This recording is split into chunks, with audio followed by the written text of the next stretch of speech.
Saints on the road on MNF. I mean, it's prime time, right? So this is a very winnable game, I think, for New Orleans, a team that hasn't started a season 2-0 since 2013. I could not believe that when I read it online, but that's the facts. They haven't won their first 2 games of the year in a decade, which is just crazy.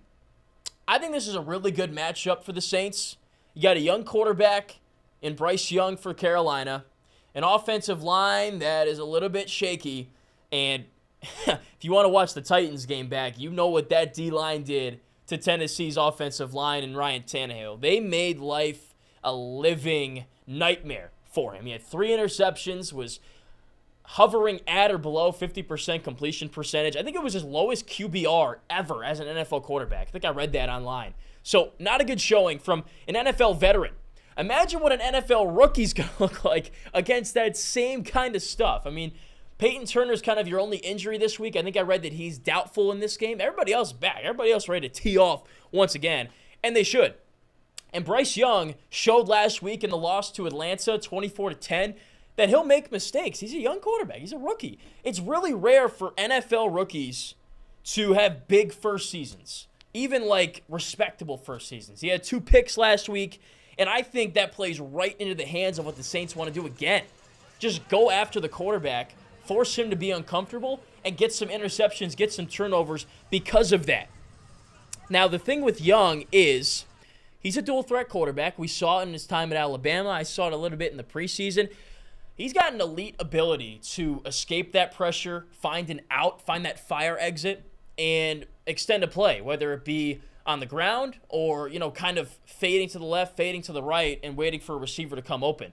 That's a unique ability you don't often see from quarterbacks. Tannehill certainly couldn't do it. Young will. So if you have the chance to get this guy on the ground, you got to get him on the ground, because if he finds a way to get out in the open space, open real estate, he will make a play. That's why he won a Heisman Trophy in college. So that's the key, I think, for the Saints defense. Pressure again.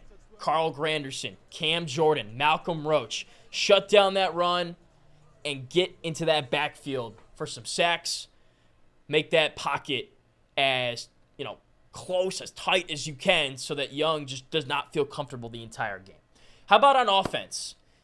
I think the offense played a lot better than the stat line would show from the first game, 16-15, the win over Tennessee. Here's what I would do if I'm Carolina. Jamal Williams was really nothing of a factor in the first game. He had 18 carries for 45 yards. That's 2.5 per carry. And I've told you guys this. I'm a Lions fan. I saw him play in Detroit last year. He doesn't have the individual ability, really, to impact the game when he's not inside the 10-yard line trying to get a touchdown. He's not a home run hitting running back. He's a guy where he'll take the handoff. There's a cloud of dust from that offensive line, and he'll pick up 3 yards. Then the dust settles. You're like, all right, that was boring.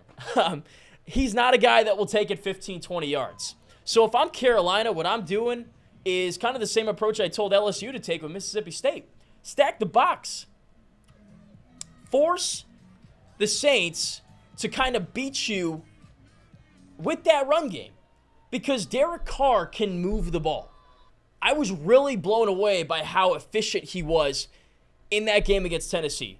Only 10 incompletions, or 11 incompletions. 22 of 33, over 300 yards, touchdown and a pick. And he spread the ball around to Chris Olave, Rashid Shaheed, Michael Thomas, Juwan Johnson. Maybe more will get involved this week.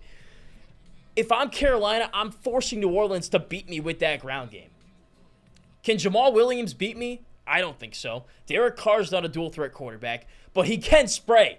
And he can hit his receivers from any point on the field that he wants to if he has the time to do that. So I am dropping a lot of people in coverage if I'm Carolina, and I'm forcing Jamal Williams in that run game with whoever else takes the handoffs in the backfield, because Kamara's not playing. We all know that. He's suspended. It's tough to do that as a defense because, if you start giving up 10, 12-yard gains, then you're going to kind of change things up.